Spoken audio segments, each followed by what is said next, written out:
Hey man, why are you clapping?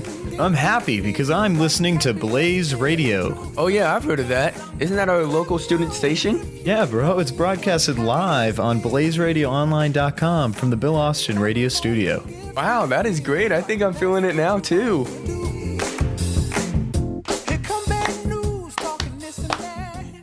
You play ball like a girl!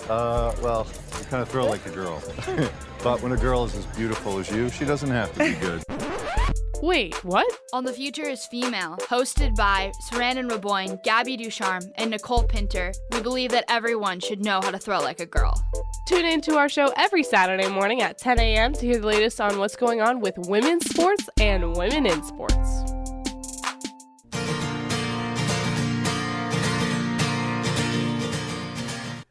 And welcome in here into the Bill Austin Radio Studio. I'm your host, Nicole Pinter. Alongside me are Sarandon Raboin and Gabrielle Ducharme. We have a great show for you today. Yeah, we do. NFL had a rather busy week. Bryce Harper has reportedly made his decision. Who knows? And some ASU sports. Baseball had opening night. Softball is getting off to a great start. Mm-hmm. But first, we start with the AAF. Started last week. But we had some female coaches on the sideline, which we did. I don't think any of us expected. We didn't, not that any of us know much about the league, but right. It was a very pleasant surprise. Yeah. It was like, oh, I was going to tune anyway, but like now I see that, we have some female representation on the sidelines. Yeah, this is going to be my new favorite league to watch. Yeah. Oh, and heck yeah. Just side note, the games last week, I think, just surpassed everyone's expectations of the AAF. I think it was just a lot of really great football played and just a lot of fun. I had a lot of fun with it. I mean, it was fast paced. It was okay football, but like, I'll take it. Yeah. Like it was fun. It was fun to watch. It was fun. And like I said, the female coaches, there's actually 3. Jennifer King is Arizona's very own wide receiver coach. Mm-hmm. Birmingham Iron defensive line coach, Lo Locust, and Atlanta Legends defensive specialty coach. Some of you might remember Dr. Jen Welter. She was the first female NFL coach as a linebackers coach during preseason and training camp for the Arizona Cardinals. Right. And she's made it to the AAF now. And as a coach, and we should mention that these girls or these women, sorry, not girls, these women are not interns. They are full-blooded coaches. They have the power of, teaching the players and coaching the players instead of being, considered an intern like they would be in the professional league, which is pretty amazing. Yeah. And this is the first time that we've seen this kind of representation in any league that is majority male played. Right. And it's like, but it's the AAF. No, they're still doing their job. Lo Locust, for example, the Birmingham Iron held Memphis to 202 yards, 0 points, and forced 3 turnovers. Everything's a first in the AAF, so it's a first ever blowout, or shutout, I should say. Right. So basically what you're telling me, even though this girl has probably never played a day of competitive football like at the NFL level or maybe not even at the high school level, she's still doing a pretty darn good job at her job. Oh, yeah. And she's had a journey, too. She started in the Women's Football Alliance. She was quarterback, wide receiver, and safety. So she's played just not at this level, I guess you could say. Went on to coach a little basketball, but still continued to coach at the middle and high school level. Then she was invited to a career forum at the 2017 Pro Bowl by the NFL. And there she met Ron Rivera, and she got to be on the field at Panthers rookie minicamp, training camp, and preseason. And then Hines Ward, who's the head of football development for the AAF, reached out to King and wanted her to be on the sideline as coach. Yeah. And Dr. Jen Welter, she, has quite the track record herself. She is the first woman to play running back in a men's professional league with the Indoor Football League. In 2014, she has 2 gold medals with Team USA, 2 World Championships, 8 All-Star selections, and was the first inducted into the first class of the Women's Football Hall of Fame on November 30th, 2018. So we're not saying that these women know what they're talking about. Oh, yeah. 100%. And I have full confidence that, they would have the same amount of coaching ability that any other player with the same amount of experience would have, if not more. Oh, they totally would. They totally would. And I think the AAF, like, starting out here, women are going to be able to prove that they can coach on the football field. Mm-hmm. They can coach both on and off the football field in every capacity. And Sarandon, you made a good point earlier with saying that they're not interns. Yeah, they're full-time workers. And so the fact that one of them, the statistics are going to show for themselves that the women in this sport know how to coach, especially if you think about it, because you were saying there's no media timeouts in the AAF. So the game is faster paced. So that means that you as a coach have to be on it that much more, getting ready, next play. It's going like this, like my finger snapping quickly. Yeah, that's how the game ends up going. Mm-hmm. Yeah. And Arizona Hotshots, they had one-star wide receiver, really, I think he was a former Sun Devil, Rashad Ross, I believe is his name. Amazing. I mean, and the Hotshots as a team, they're favored to win it all this year. And they played, I mean, the Arizona Salt Lake game was easily the best. Right.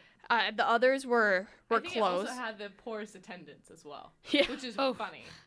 But it was definitely one of the best games of the weekend, and I believe the Arizona Hotshots quarterback was named the AAF Player of the Week. Oh, I didn't see that. Yeah, nice. No, he had upwards of, I want to say, 300 yards that game passing.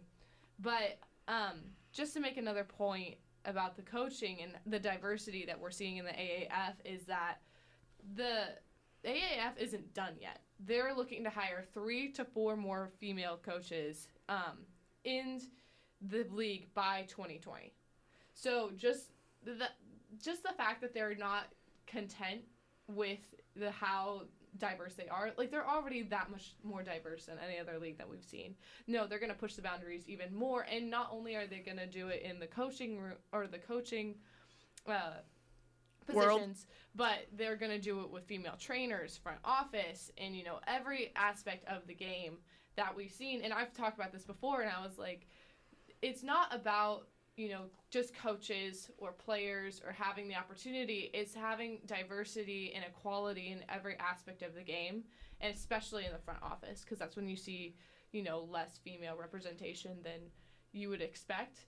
Yeah. And so the fact that the AAF is making that push really shows that they are committed to having as much equality in the gender aspect as possible. Well, okay, I want to pose a question to both of you. So we see women that are they're breaking through on the offensive coordinating positions. They're breaking through in linebacker coaching. They're breaking through in all these different aspects of the coaching staff. How long do you think it'll be before, do you think a woman will ever become the head coach of possibly, just starting off, of an AAF team? Oh, yeah. How long do you think it'll be?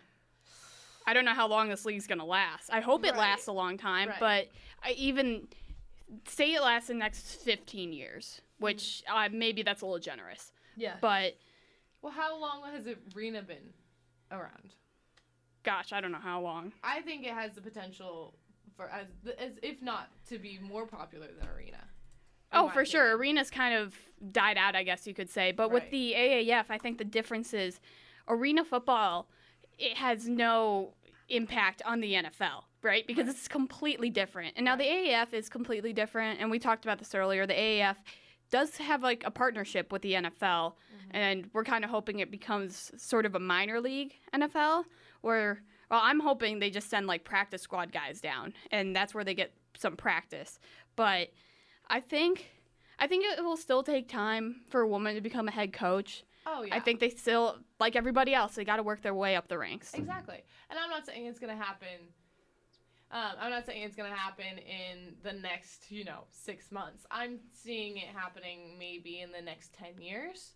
If we have the next 3 decade to 7 head or coaches on the lineup, if you look at any other coaching lineup where it's you have a defensive coordinator, offensive coordinator, senior quarterbacks coach, all of those, they're in that position for, 3 to 4 years, gaining the knowledge. And then I could potentially see, someone as the head coach of a AAF team. And for you guys who wanted to know, the Arena Football League, it's been around since 1987, actually. So it's been around for I mean, it's been around for what? 3 decades now? 3 decades, like 30 years or so? More like 40. No, yeah. 40, Yeah. 40. The 80s Apologies, were I can't not do 20 math. years ago anymore. They Yeah. were 40 years ago. Oh my lord. Oh my lord. Yeah, so I mean if arena football can last up to upwards of 40 years, I mean god, who knows how long the AAF could go, especially if they do create like a partnership with the National Football League. It's going to be interesting to see. Yeah. It is going to be interesting to see. And my guess is they will, as it grows, as the NFL sees how it is doing, hopefully attendance goes up in the stadiums. I think it's going to grow more as that minor league or as the NBA, D League, G League, whatever. Right. And I think that this is where these women who know their stuff are going to start getting their starts, to prove themselves that they know what they're talking about. It's all about reps. Yeah. Right? We hear Oh, this yeah. all the time in sports, where it's like all about the amount of hours you put in, 10,000 hours. Malcolm Gladwell, if you read the book, you'll understand. But yeah, it's all about how much time you put into this, and so the fact that women are getting the opportunity to coach, I think that stands for the value that it's going to have. I mean, any woman or any man can be a coach if they have the amount of time to prepare, to learn, to understand. So I think that now that they have the opportunity to, take this as it is and use it, I think we will eventually see a woman's head coach. Oh, yeah. It's only a matter of time. It is. And moving on with the AAF, recently came out this week that the AAF reached out to Tim Tebow and Colin Kaepernick to play in the AAF. Tebow turned it down, says he wants to focus on baseball. I'm sad about it. You're sad about it. Kaepernick, however, said he wants $20 million to play. Now, recently, actually just yesterday, Eric Reed, and the NFL have settled on the collusion case. However, NFL is not saying anything about it, how much money was involved, like what happened, but focusing on the AAF, or we'll get to the NFL in a minute. But would it be fun to see Tebow and Kaepernick, or what do you think about Kaepernick playing in the AAF? Is it something he should do? Should he be demanding $20 million? Well, I think he knows, and we all secretly know, that he is an NFL-worthy quarterback. Like, he could, if he was on a team that had, enough weapons around him, he could potentially lead them to playoffs. And we all know that. Even though he's been out of the game for a couple of years. Oh, he totally could. Yeah, 100%. And so I think it is worth, the $20 million. I think he knows that. And it comes with the amount of eyes you're going to get by having Kaepernick on the team. The ratings are going to be through the roof because everyone's going to be like, is he going to kneel for the national anthem? Is he going to do that again, or is he not going to do it? How well is he going to play? I think, it's definitely one of those things where he knows his worth, and his worth is, it's worth $20 million. And if the AAF really wanted him on the field, then they're going to pay it. But if I'm the AAF, I would honestly look into it. Because especially if you can say you get Colin Kaepernick, and Kaepernick proves that he's still a very viable quarterback on the football field, which I believe that he is. Right. I think a lot of people agree with me when they say that he should be in the NFL right now. He should be at least a backup quarterback in the NFL right now because he could probably even be a starter if he really wanted to, on a really bad team. And I think if they can get Kaepernick to go into the AAF and then prove himself and then possibly get an NFL team that's get an NFL team to kind of bite at him and want to sign him because they see the impact he has on the football field. I mean, think about the credibility that the AAF then gains from that because they showed that a player can come into the AAF, get better, develop more, and then go on to the NFL. He wouldn't be the first, though. Josh Jackson, he was on an AAF roster before the Redskins signed him when Alex Smith and then Colt McCoy went down. That's a scenario where I wanted to see Kaepernick signed. I think being out of the league 2 years, I think he needs to prove himself again. You're out of the league that long in the NFL. Yes, you could say it's becoming softer, but he definitely could be a starting quarterback in the NFL based on the starting quarterbacks who are currently in the NFL, for sure. Absolutely. Right. Yeah. And that's why when, and it's not really a heavy quarterback class this year in the draft. Right. It's a defensive minded draft. Right. And when Alex Smith went down with that gruesome injury, Colt McCoy came in, oh my God, finished the game, played very well, and then went down with an eerily similar injury of his own. I know, I saw that. And they brought in Mark Sanchez, I believe. That's where I wanted to see Kaepernick sign. Because that, first of all, it's the Redskins. Second, like, it's the perfect scenario. Give him a shot. I think for any of this to become quiet, that the NFL and their collusion against him, which I do believe happened, and we'll get more on that later, he has to prove himself again. I like that he's demanding the money he thinks he deserves, Right. but at the same time, and you're out of the league a long time. You have to prove yourself again. I can see that, but I also can see that Kaepernick, I know he said that he, like, wouldn't count out playing football again, and he kind of wants to, but, like, at this point, maybe he just wants to do it for a lot of money, and just be like, listen, I got a lot of grievance for playing this game, and, I'm only going to go back into it if I get a lot of money out of it, and I can't blame you for that. I know. And honestly, if you're the Redskins, you signed the butt-fumbling Mark Sanchez over the... Poor boy. over Colin Kaepernick. Like, I'm sorry, but... Well, I think he was already on the roster, though. They signed Josh Jackson after he did what he did against the Eagles. But I mean, the like, handoff king. He handed off to Adrian Peterson, 90-yard touchdown. That was about it. But I mean, like, even before the season, if you're thinking in your head, we can either sign Colin Kaepernick or Mark Sanchez, who are you going to sign as your, third string quarterback? Yeah. Who are you going to sign? You going to sign the butt-fumbling Mark Sanchez, or are you going to sign the controversial quarterback? And that's just it. Who led the 49ers to back-to-back Super Bowls. Dude, I'm with you. I think Colin Kaepernick is a fantastic quarterback. He was the pain of the Cardinals for a couple of years. So, yeah. No, I'm with you. No, I think he's great. I think at the same time, he was a bit on his way out of the league when he started. It wasn't before he started. No, it was before he started kneeling, something like that. But I love what he I guess kneels for. I don't necessarily agree with the way he's doing it, but I respect it, and I respect him a ton for what he's doing, and absolutely understand that the reasoning of it. Right. But that's a long time out of the league, and for a guy who was. His last season was 3, 4, 5 wins. I just feel like he has to prove himself a little bit again. Right. I mean, he has done camps, and he did try out for the Dolphins, I want to say last year. Or, he had some practice with the Dolphins. And so, and people have said, he looks exactly the same, throwing-wise. I mean, worst comes to worst, he just doesn't play again. And that's sad, but, it happens. And, eventually, hopefully, we can see him maybe go back into the NFL or the AAF in the future. Yeah, hopefully. His story of social change and stuff like that, it's reminiscent of that of Muhammad Ali.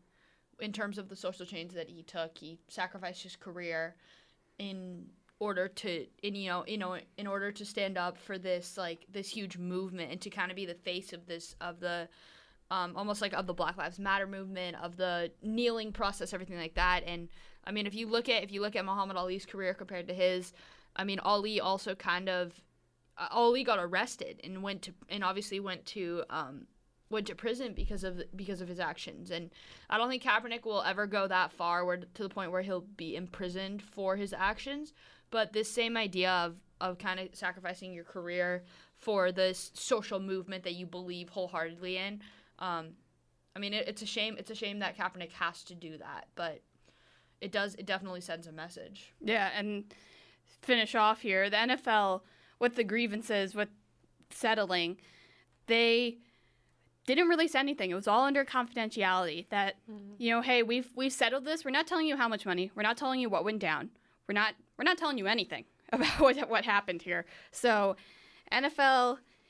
There's two ways you can take that. That was the NFL or that was Kaepernick. But still, Kaepernick and Eric Reid got the bag for sure. And Eric Reid did on Monday sign a 3-year contract with the Panthers again. As we go into break. When we come back, we'll be talking a little more NFL. a busier week than I think anyone really imagined. So we'll be right back with that talk here on Blaze Radio.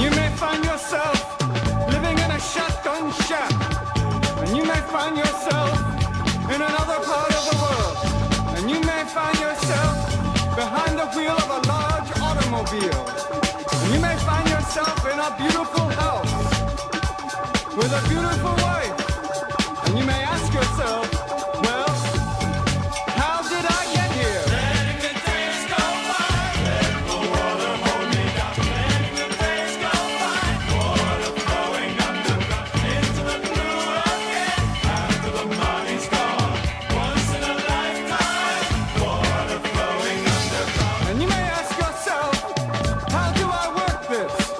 And you may ask yourself, where is that large automobile? And you may tell yourself, this is not my beautiful house.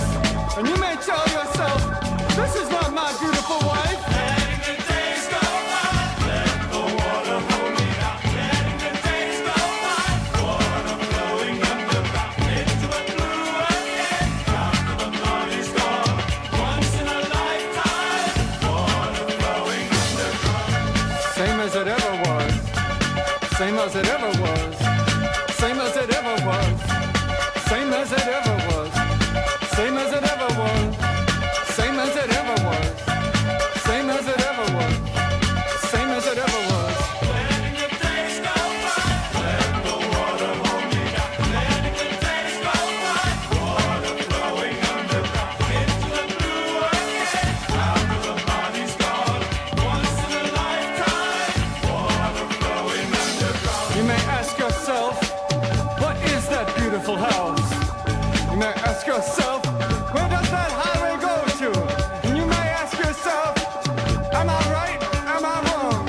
And you may say to yourself, my God, what have I done?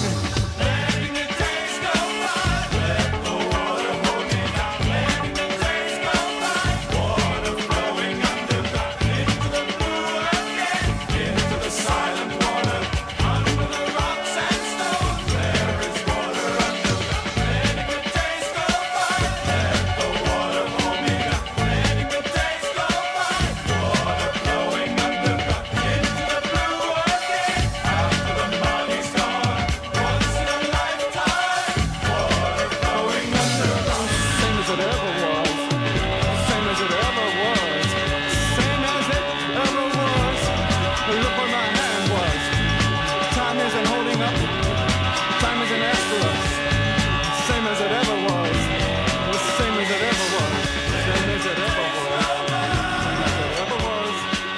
same as it ever was, same as it ever was, once in a lifetime. Let the water hold me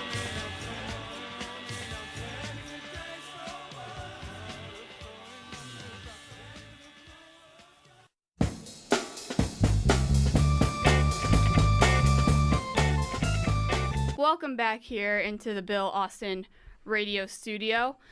We're talking NFL now. A busy NFL week here on The Future is Female. So Monday, Kyler Murray, oh my gosh, commits to becoming an NFL quarterback, says he is totally done with baseball. He is going to be an NFL quarterback. And Cardinals dismiss rumors the next day saying, Cliff Kingsbury specifically saying Josh is our guy. Then We'll wait till draft night on that then one, a folks. few hours later, I jumped out of my bed for this one. Cleveland Browns signed Kareem Hunt, former Chiefs running back Kareem Hunt. Kareem Hunt remains on the commissioner's exempt list, however, and still faces suspension. Then Tuesday around 11 maybe, Antonio Brown tweets a thank you video to the Steelers saying it's time to move on after 9 years. Wednesday, Giants concerned, not much, a little slow. Giants concerned about Murray's height. Thursday, Lincoln Riley answered that saying height is not a factor. But then the Baltimore Ravens trade quarterback Joe Flacco to the Broncos for Right. draft picks that are to be seen. The new draft year starts on the 13th. Friday, Antonio Brown, after saying he won't meet with Steelers owner Art Rooney in Florida, probably hour later, says, okay, he will. Talk this over, see if they can figure this out. And then Kaepernick and Reed settled grievances against NFL for collusion. So, guys, what do you think of this NFL week? It was a lot. It was a lot. It was a lot. There's no off season in the NFL, people. As much as we basketball fans wish there was an NFL off season, there just isn't. Right. At this point, there really isn't. I don't know. Out of the week, what was your favorite bit of news? Ooh, I think the Ravens trading Flacco had to surprise me. Yeah. The most, because I didn't know what they were doing with Flacco. I still didn't see this coming. And of course it's Elway making the move for another somewhat mediocre, he was a Super Bowl MVP, but mediocre quarterback. Now it's him and Keenum at the helm. We'll see who their guy is. They still might draft a quarterback too. So this isn't over. Right. So Right. John Elway, a lot of people saying, what is this guy doing? Like they're just trying to get the new Peyton Manning, because since Peyton Manning's retired, they have not had another quarterback. Right. Just a franchise quarterback. Yeah. You're telling me I'm a Broncos fan, Yeah. so I feel that. What about you, Gabby? Oh, I think the rumors that the Arizona Cardinals might go after Kyler Murray in the draft, that Cliff Kingsbury thinks he's the guy, for the next decade or whatever. When I was working at a radio station actually that day on Monday when the news broke, and according to a lot of sources, John Gambaduro over at Arizona Sports 98.7, the flagship for ASU sports and for all of the big professional sports in the Valley, according to a lot of his sources, like insider stuff, the Cardinals really actually are interested in in Kyler Murray. They're incredibly interested in him. Oh, well, when Kingsbury took the job, everyone brought back up when he was at Texas Tech, oh yeah, if I were an NFL coach, I would take Murray first overall. Yeah. Now he has the first overall pick. Like, what? Fancy that. I know. They're saying Josh is their guy. They're still saying, people are like, maybe they'll draft Murray, trade Rosen.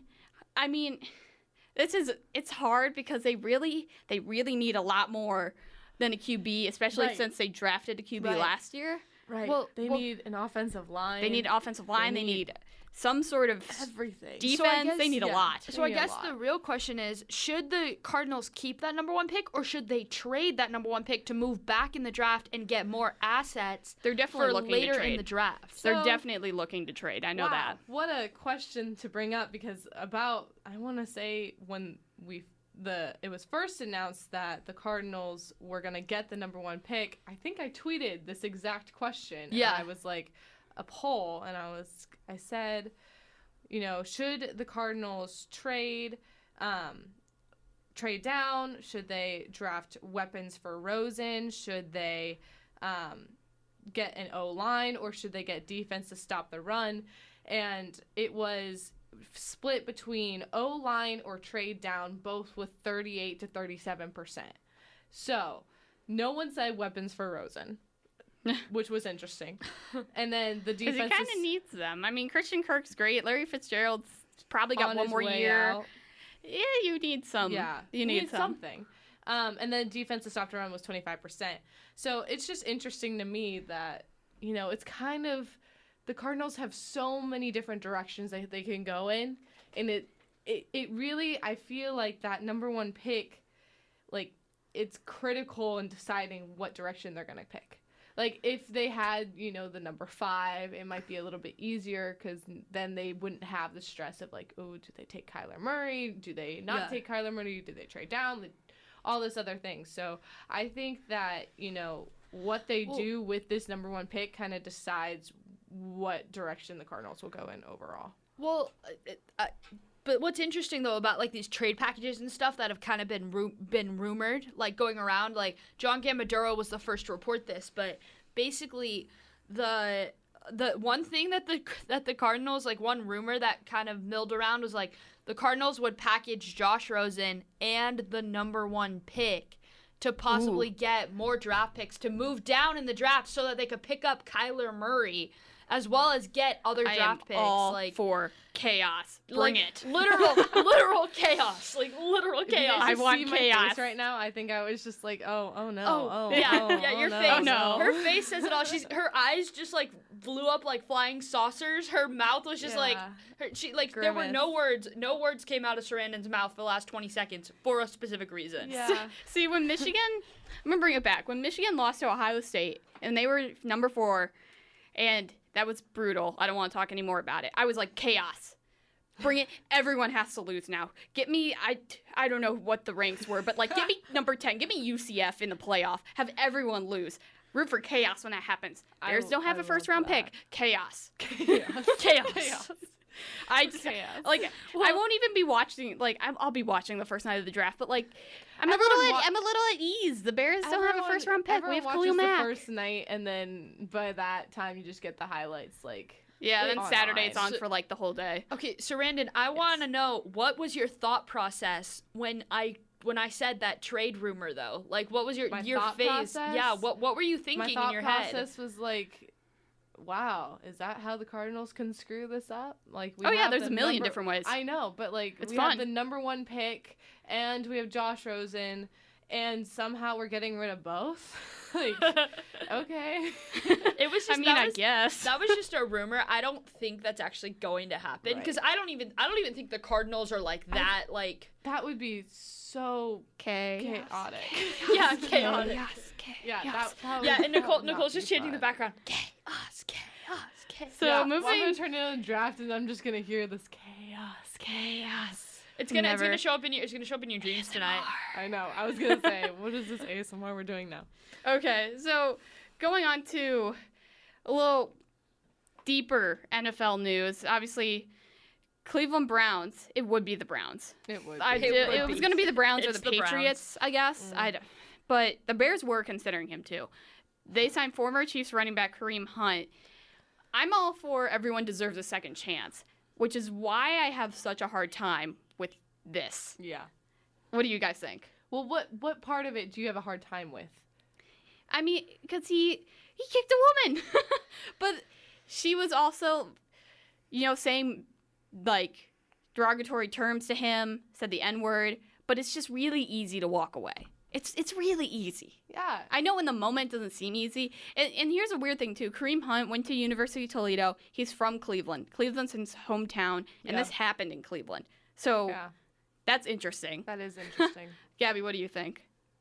I mean, when you get into the realm of domestic violence, and you get into the realm, especially like we're a show where all 3 of us are women, we're all trying to get into the sports world, and the way that athletes, especially in the NFL, like this portrayal of women and stuff like that, especially like with athletes like in interpersonal relationships with them and stuff, and it's like, of course, the athlete is a human being at the end of the day. So the human being, of course, is going to function in his own world and stuff like that. But when you get into this realm of domestic violence, I have a 0 tolerance policy for it. Yeah. I'm sorry. There's this idea that everybody makes mistakes, everybody should get a second chance. When you get into the realm of domestic violence and you are literally kicking women, like, to fight back and to show your anger, you have bigger issues. And football, making millions upon millions of dollars, playing football and getting tackled is not the way to fix those issues, in my opinion.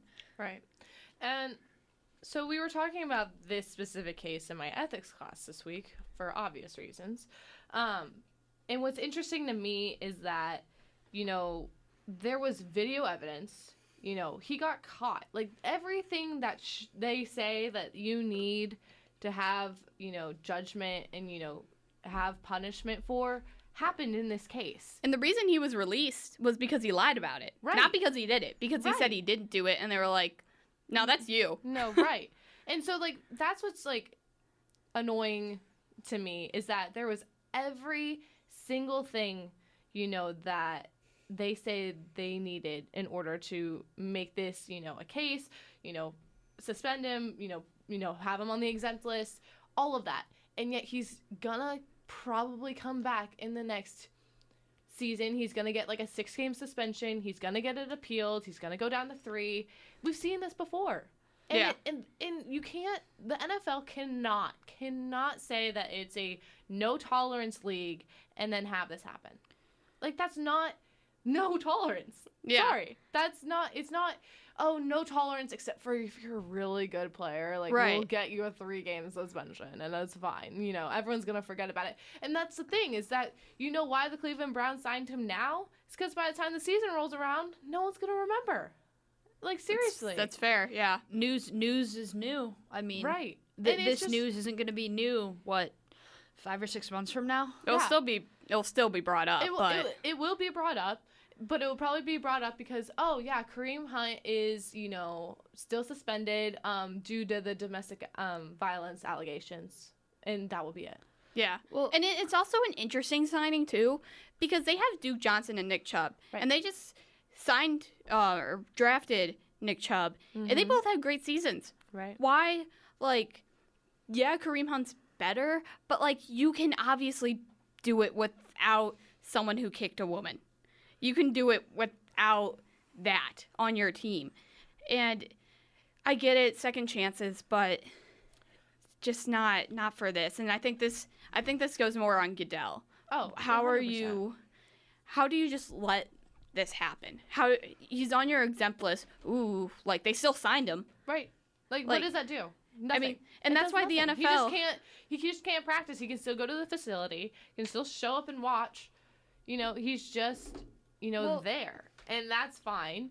But at the same time, I don't understand why, you know, it's always a big issue for about a month after it happens. And then the NFL tends to sweep it under the rug because they don't want that image of the league. They don't want to be known as, you know, players that abuse their wives and girlfriends or other women. You know, there was the Ray Rice thing. Yeah, I was just going to say, you would think after I was about to say Ray Rice, for sure. That they would have something done about this. I mean, it's a horrible video. Oh, and, yeah. you know, like, it's just hard to make sense of. It is. And the Browns are a good team. Like, I can't believe I'm saying that, but they're a good team. They don't need Kareem Hunt. No one needs Kareem Hunt. Right. You know, But whether I don't care whether he is the greatest, because he's a running back, right? Yeah. I don't care whether he's the greatest running back to ever walk this planet. I don't care if he is a first ballot Hall of Famer, you know, from the moment he steps on the NFL football field. He should not be playing in the league right now. He should technically, based on his, like, allegations and stuff like that, he should probably be in, like, a mental facility getting the help that he needs. Not continuing to go and, you know, make millions. I get it. It's a money-making industry. And at the end of the day... business. Yeah, at the end of the day, the business gets put over the human being. And I think it's really heartbreaking the fact that the NFL is not stepping up and taking responsibility and helping to protect the families of players and helping to protect players too. The NFL is doing a disservice to Kareem Hunt by not like forcing him to go get the help that he needs. And Kareem Hunt is doing a disservice to his family and to the Browns organization by claiming that he's okay when people probably know in the background that he's not. Because he's sick. Like these actions, you don't just do them to do them. You have some type of brain imbalance and stuff, and you have violence inner violence and everything like that. I wouldn't say like mental health facility and all that. He was provoked, but I mean you have a point. Like it's so easy not to kick a woman. It is very easy. It's easy to walk away. So you know maybe it was like. It was a one-time thing. Doesn't matter. It costs you your job. I think it would cost anyone their job if they were working in I'll say real business. Mm-hmm. You know, that's not athletics. But moving on from that, last bit of NFL news. Antonio Brown tweeting goodbye to the Steelers. Now he's meeting with Art Rooney. I haven't heard anything on how that went. But what do you guys think of Brown and the Steelers sort of breaking up? I like how it's a relationship. It's like, you know, they're going through a rough patch, and now, you know, one's like it's a break right now, but you know they're not officially broken up. Oh, with Tomlin it is. Oh, 100%. I think it was such a petty way for Antonio Brown to like release a video. He's like, it's time to move on, and then he has like nothing's been released that he's been traded. Like I feel like that would have been the time to release that video is like after he had been traded, but he's not traded yet. So it was just very. He was just requesting one. It was very passive aggressive. I was like, oh, okay, cool. If he's still on the Steelers, that video will not age well. I know. But do you think he'll still be on the Steelers? No. I think, think, my Lord. They don't have to do anything. They don't. Oh, once But again, they should. Once again, chanting chaos, chaos, chaos. There's a little less chaos, I but definitely think, because I don't like the Steelers anyway. The amount of bad blood between Antonio Brown and the Steelers right now is too much for them to successfully play together. Yeah. I think, for the betterment of the organization, they're going to have to trade Antonio Brown. I mean, he is kind of a drama queen. No. He's kind of a locker room cancer in a way. He only cares about his stats, which is great because he plays the way he does. Right. Yeah. It's fine. But, you can only take so much before you can actually, have that talent on your team and have him act the way he does. Right. Juju Smith-Schuster is doing just fine. Poor Juju Smith-Schuster, he's so innocent right now. I hope the Steelers don't change him like they did Antonio Brown because he was quiet. Yeah. And it was the past 3 years, even Bruce Arians calling him out saying, he was not like this when we drafted him. Right. It's because he came from Central Michigan. And now, Maction. And now, he's one of the best in the league right now. I'm gonna put one word out there as to why he is the way he is. I mean, he's earned a lot of money. Yeah. Money does things to people, and he's earned a lot of it, and he's been told now for the last, he came out in 2011? 12? Yeah. 2012, 2011. I mean, so now it's been whatever. It's been 6 or 7 years of him earning. 9 years. Yeah, it's been 9 years. It's been 9 years of him earning a good amount of money, of him being told that he's the best wide receiver in the league. I mean, that power and that money that you get, it goes to your head after a while. Yeah. But I could also see Antonio Brown looking at the Steelers organization and saying, where's the future? Big Ben's not going to be around for that much longer, if that. And who's the backup for even the Steelers? Davis Webb? I was going to say, could anyone actually say who the backup is for the Steelers? Oh, Mason Rudolph. They drafted him. They did. And Big Ben did not take to that well. No. So, I can see Antonio Brown saying, listen, I'm in the prime of my athletic career. There's no future here. Why am I here? I want to win a Super Bowl. Was he there for the... He was drafted after. Just He was in the draft after, yeah. Gotcha. I was going to say, math. But, yeah, no, I can see him wanting to go win a Super Bowl for, being, quote-unquote, the best wide receiver in the league. And when you have Jerry Rice recruiting you to San Francisco, I think they're going to make that trade happen. Now, there are other teams saying, the Packers have good odds to land him. The Jets have good odds to land him. But the Colts even, too. Mm-hmm. So it'll be interesting. We'll see where he goes. We'll see if the Steelers actually do trade him. In MLB news before we go to break, spring training has begun. Yes, it has. This is my time to shine with baseball. Manny Machado and Bryce Harper are still not on a team, but Bryce Harper has reportedly made his decision. He's not telling anyone, but he said he's made it. So there's that. Oh, okay. Also, Manny Machado put out a picture. I think it was him of White Sox, shoes. I don't want him in. But. So we'll see if they actually sign with the team before spring training games start. Yeah, well, but if Bryce Harper's made his decision, I can see that coming out in the next week. Could come out in the next hour. It could. Yeah. Potentially. Who knows? Yeah. Potentially. Probably won't. Is there any chance whatsoever that his decision was to stay with Washington? No. Not at all. Not at all. No way. He wouldn't have done this. That's true. He would have already announced it, I think, if his decision was to stay with Washington. He would not have met with the Phillies for 5 hours if he had. Well, unless he's playing this out. I know the Nationals were still in the running. Yeah. As of last month. I don't know currently who was in the running, but that's what I'm trying to figure Padres out right were the secret team. It was Padres, quote unquote secret. Phillies, and then White Sox were the ones surrounded by Harper. For Manny Machado and Harper. Okay. Both. Yeah. Yeah, I'm seeing the Phillies and the Phillies. Mm-hmm. Yeah. So we'll see where Bryce Harper lands. Also mentions the San Francisco Giants. So. Oh yeah, that's right. So yeah, that came out. It looks like the Phillies and the Giants are the two front runners right now. Wow. And the San Diego Padres. So that'll be fun. Yeah. We'll see if he actually decides to, say something about it. But when we come back, we're talking ASU sports. Baseball had their first game. Softball's doing great. Women's basketball's doing great. Men's basketball. We're going to break. We'll be right back. In the era of #MeToo, people of all different gender identities are emboldening one another like never before. But while some are comfortable sharing their experiences online, others may not be. And if you're one of those people, who can you confide in? ASU has an abundance of student organizations that are dedicated to providing safe spaces. Women's Coalition, Woman as Hero, and I Am That Girl are all clubs that are focused on intersectional conversations that remind their members that their voices and lived experiences matter. While you find the club that best suits the conversation that you want to have, Blaze Radio wants to remind you that what happened to you is not your fault, and you are not alone. Hey guys, this is Jane. And this is Brian. And we're from Jane in the Jungle. And you're listening to Blaze Radio. Sir, we're picking up signals from that planet. Do you have an identification on them? Blase? No, Blaze Radio, sir. What kind of activity are you seeing there?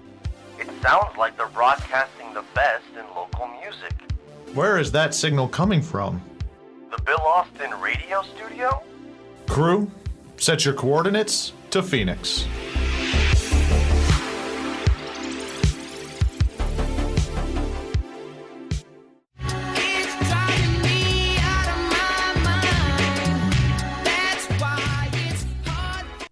Welcome back here into the Bill Austin radio studio. You're listening to The Future is Female. We're talking ASU. We're in ASU.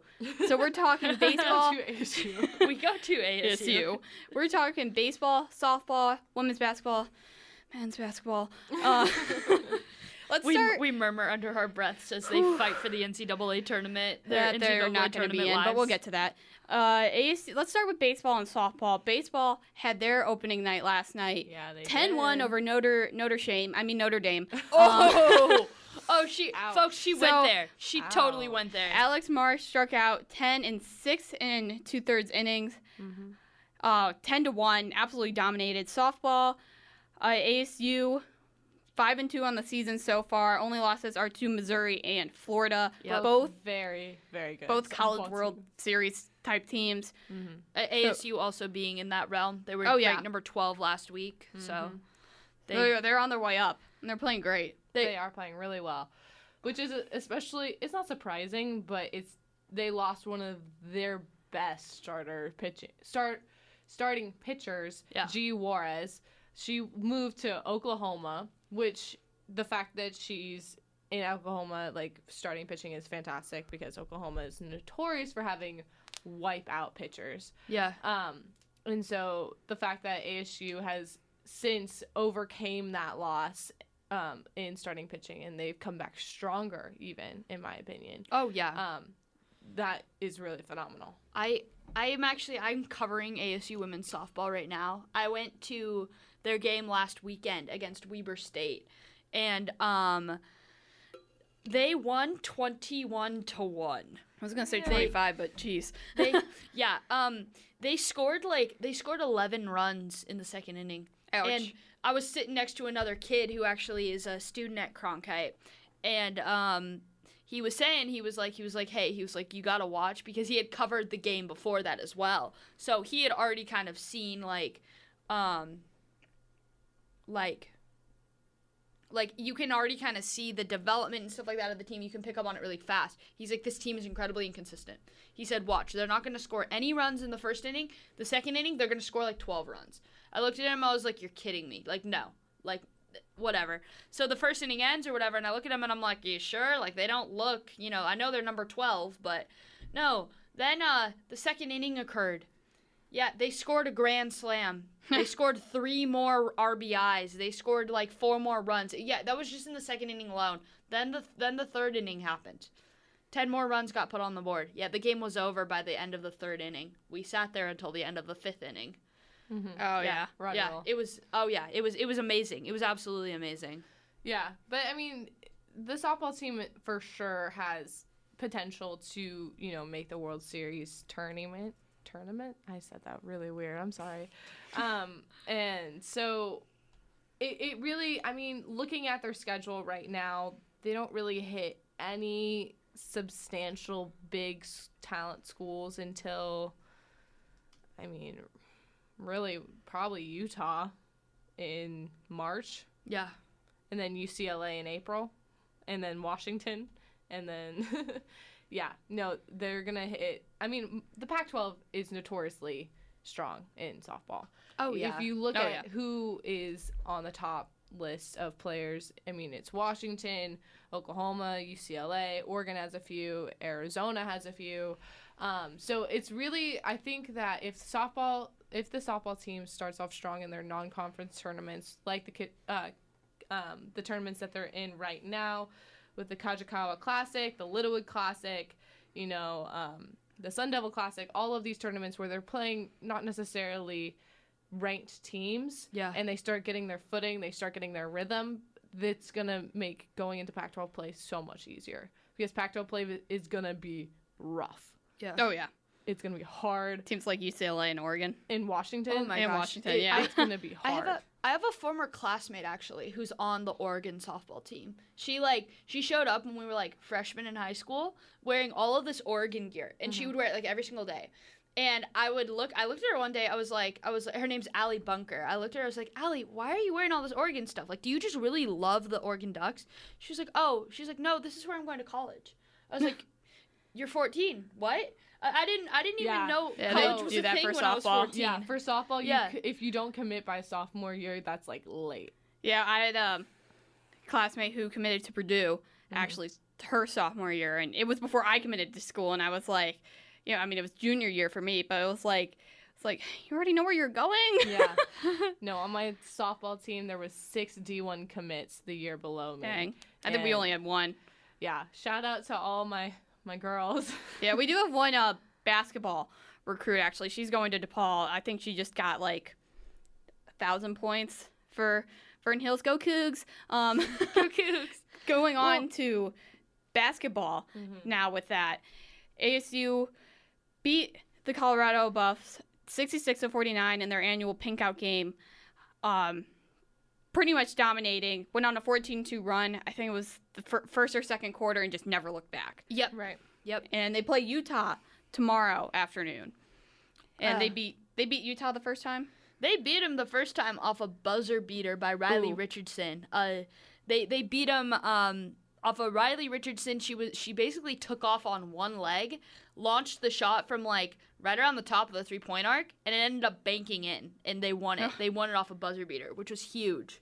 Courtney Ekmark and Kiana Ibis are on an absolute tear right now. They dominated against U of A a couple of weeks ago. Arizona State women's basketball has actually had a really long break until this series of games this weekend. They had 8 days off. Yeah, they had 8 days off because they didn't play against. They played against Washington State, and then they did not play against University of Washington for weather reasons. Snow, yeah, they got a lot of snow up there. Yeah. So we wouldn't know. We can't relate. No, we really can't. It's 65 degrees in Phoenix. Shout out to all the people. Actually, you two especially can't relate. No. Yeah. No, I will never relate. No, I won't either. But honestly, tonight's gonna be, or tomorrow afternoon is gonna be a huge test for Ekmark and Ibis both, to see whether or not they can continue that veteran leadership. They combined last night for 32 of ASU's 60 points, which was huge. We'll see now. We'll see. ASU, I think, has about 5 games left on their season before they enter the Pac-12 tournament. It should be interesting. The girls team has absolutely torn it up this season. Yeah. I believe I last saw him on I forget his or her name on ESPN as a 5 seed going into the tournament. I think I'd have to find it. They're right now they're slated to be a 5 seed in the tournament. They're number 19 in the country right now. Got it. Yeah, which is huge, absolutely huge. There was actually this week on Arizona Sports 98.7 they had Newsmakers Week, and it's basically where they bring in all these different guests and talk about them and talk to them on the air, literally live on air. Ray Anderson was in there, Herm Edwards, Bobby Hurley. The head coach of women's basketball was not. Charlie head coach Charlie Turner Thorne. She was not in the studio this week, which I thought was very interesting. Hopefully she will be able to get that type of coverage and everything like that going forward. Because ASU women's basketball is proving to be a lot more consistent than our men's team. Yeah, speaking of our men's, they're supposed to be playing their way into the tournament. They're playing their way out of the tournament. Really? I last saw them as somehow still a 12 seed as one of the last 4 in against Temple. Oh, okay. Yeah, well, not like 12 seed, like last 4 in. But I think at this rate, it's going to be, they have to win the tournament if they want to be in, like for sure. Otherwise, that selection Sunday will not be a fun one. It's going to be nerve-wracking if they do get in, either way. The win against Kansas and Arizona can only count for so much. Right. And Kansas hasn't looked too great either. Right. They barely beat TCU the other day. They lost to West Virginia, I think, before they lost to us. I think they lost to Texas, I'm not sure, but either way, that was a close game. Kansas has not looked as good as everyone thought they were when they were that number 1 team, and we beat them on our home court. But it's infuriating to watch, like the Colorado game when they could not hit a 3. Yeah. And then with 5 seconds left to go, they hit 2 threes, and all of a sudden it was like 4-point game, but too late, clock ran out. So it feels like that's been the theme of the season. Too little, too late. Yeah. Too little, too late. Okay, you lose to last place Washington State. Then you beat the Huskies like the following day. You're like, okay, too little, too late. You should have taken care of business, Friday night against Washington State. Mm-hmm. And then you take care of business again against UW, yet you're for sure in the tournament. Too little, too late against Colorado. You get down big. You get down 10 with 5 seconds to go. You knock down 2 threes. Boom, boom. You're back in the game. Oh, wait. No, you're not. 5 seconds to go. 5 seconds to play. You don't have enough time to recover the ground that it always feels like they've just kind of been one step behind consistency wise. They're too little, too late on many of their opportunities. This season. And this is a question a lot of people have brought up. Should they fire Bobby Hurley at season's end? I don't know if it's a coaching thing though. Yeah. It could just be a focus thing. Yeah. Because they're still 4th in the Pac-12 standings now. Right. I'm not saying, I don't think... I mean, it's a Pac-12, but... I don't think it's enough to completely throw in the towel. Yeah. I don't think, we should just raise it and start from the beginning. Who are you going to hire? Exactly. I mean, who would be better? I think it's definitely... I just want to say it's like a focus thing. And it's hard to pinpoint, what's going on inside these players' head as they're preparing for the game, because only they can attest for that. But it seems like, for the big games they show up, but for the ones that they should take care of business, like Princeton, Washington State, even Colorado, you can make that argument that they should have won that game. Oh yeah. It's just one of those things where it doesn't seem like they're 100% focused for the stuff that has already been kind of gifted to them. And then they lose. So, but for some reason they're able to go up against Washington, up against Arizona, up against Kansas, and show out. Yeah, they play up and down to their competition. Right, and that's annoying. Yeah, and that's annoying for fans, and I'm sure that's frustrating on Bobby Hurley's ends and the guys' ends too. Because I think, the talent's there. It's not saying that they're playing that's part of the problem. Too aggressive. They're not showing up too much past their talent level. The talent's there. I just think, it's one of those things where, the athletes need to sit and think, listen, what can I do personally to help this team get to the playoffs in the tournament? Because this is what it comes down to. Each individual player needs to play at their best from now on. And then you work together as a team. They definitely need to run the table. And they definitely... Well, Pac-12, they need to at least be in the championship game to have a shot. Right. I think if they could very easily lose the first round and be out. Right. Or they could win it. That's just how the Pac-12 is still wide open. Right. So it's not over for Arizona State. It's not. They honestly, they only have one school from the Pac-12 going to the NCAA tournament. Right now, Washington. All I saw was Washington. Washington's the only school going to the Pac-12 tournament. The one thing Arizona State has on Washington is they beat them.